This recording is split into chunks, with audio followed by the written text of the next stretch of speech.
up, everybody? It's Kelvia here to bring you some more sports updates. You're watching this on Yo Charlie, therefore you know what to do. Follow us on all our social media platforms on Yo Charlie Official. Ronaldo.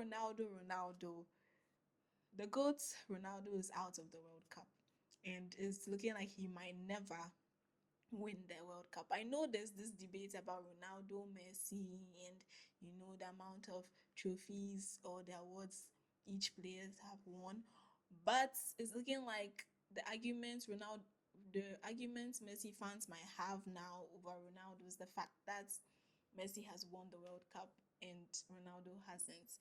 So sadly, yesterday Portugal got knocked out of the World Cup by Spain in a very painful way. Last minute, the game was actually very boring. It was a yawn fest.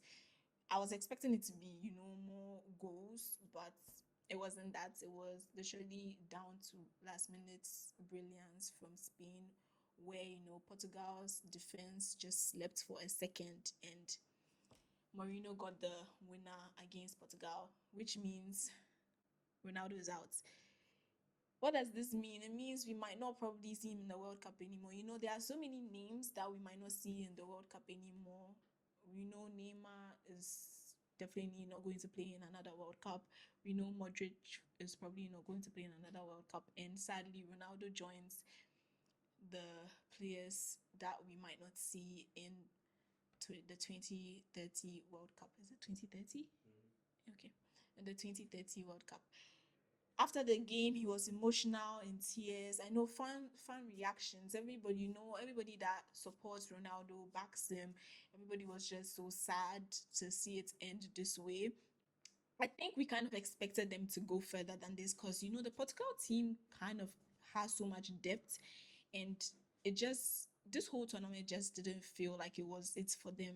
They didn't play with the kind of they didn't play the way we saw them play leading to the World Cup. In the qualifiers, how they used to dominate games in even like the friendlies leading to the World Cup. It just didn't feel like that's energy. We didn't get that from Portugal in this game or this whole tournament. And I think it was coming. It was just which team was going to kick them out. And I feel like them going out due to Spain winning is probably the best way because the quality of Spain. If it was like a low ranked team taking them out, that would have probably been more. Eh. But I mean, it's sad to see Ronaldo cry. I mean, those who love him really want the best for him, but I just feel like it wasn't meant to be. And his record in the World Cup hasn't really been great. I mean, he doesn't even have the. If you talk about the World Cup, I think you really think about Messi because Messi has just done so much with Argentina in the World Cup. Even the goals he scored, the records he's even still breaking.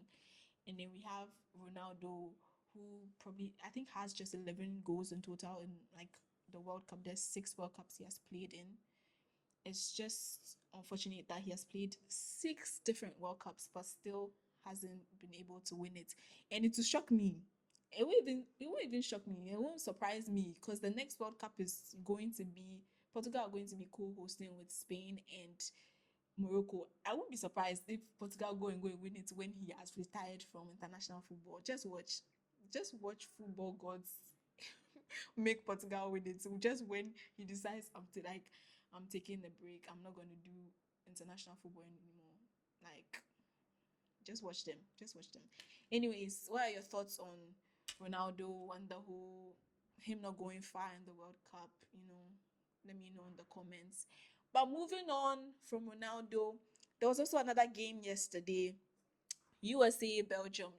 Leading to this game, there was so much controversy because of Florian's red card standing. His red card was still apparently he still had the red card. It still stood, but then he was being allowed to play the game. He wasn't going to go on suspension with Donald Trump calling in and asking for favors for the player.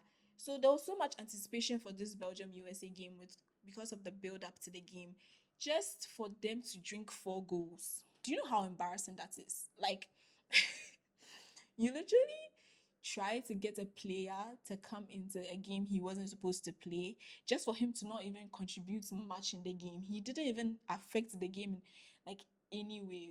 You know, you expect him to like, I was expecting him to really show up in this game. He didn't even like, we didn't even see him on the like, he was playing, but physically he didn't affect the game.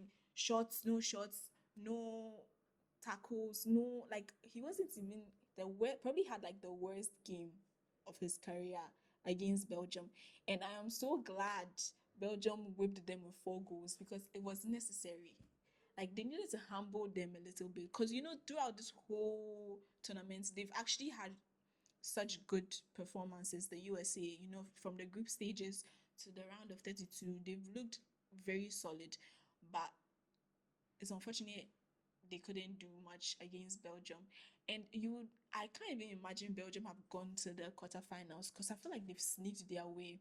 They weren't really in the top teams I would have thought would have made it to the quarterfinals just because of the quality and the way they play. They don't really play that much of an impressive kind of football. And I blame Senegal. If Senegal had logged in for just a few minutes, Belgium wouldn't have been there. And probably USA would have beaten them. So maybe everything happens for a reason, you know. But hey, karma came for USA, and I'm all for karma, man. I'm all for karma. Anyway, back. I'm going around, and now we're back to Ghana, the GFA. There's so much going on since the Black Stars were knocked out of the World Cup. Rumors here, there. First, we had the rumor about Carlos Queiroz with his goodbye message saying goodbye to the Black Stars. It's coming out that that's not what he meant. There's just so much going on, and now something has come out. Rumors are coming out that the GFA takes about 70% of players' fees if they want to be included in the Black Star squad, and that's crazy to me. Like the rumors can't be true because 70% is crazy. So does that mean like they are taking 70% from all the players that were picked to go to the World Cup? Because that's crazy. You know, I don't know. There's just so much going on in the GFA. I think there just needs to be like a whole new, we need to let go of the people in right now and get a new solution because nothing is working. I feel like Ghana football has not been developing in like years now. The last time we were actually happy about Ghana football was 2010. And since then, everything has just gone downhill. Nothing seems to click. The president, I just don't feel like he's the right man for the job. We just need new and bright minds to just take Ghana football far, you know. And I know they are so focused on the Black Stars, but I feel like we need to be focused on the Queens as well, because it's not just the Black Stars. I mean, the Queens are even probably doing better than the Black Stars if you look at their performances. The Queens are even going to be in the AFCON, but I feel like there's no noise about it because the women's AFCON is starting this month as well, but then they're not even pushing that. Like there's just no equality. Well, there's just so much with the GFA. I just feel like it needs a fresh new look. People need to go out and new people need to come in. Proper people need to come in, and that's the only way things are going to work. But let me know your thoughts, what you think about everything that has been said today, what you felt about Cristiano's last run in the World Cup, the USA being humbled, and the whole issue with the GFA and taking 70% of player fees if they want to be in the Black Star squad. Ridiculous. But let me know your thoughts in the comments. I'm Kelvia. If you're interested in any of your ads being on your Charley, you would find our contacts down below. Catch you in the next one.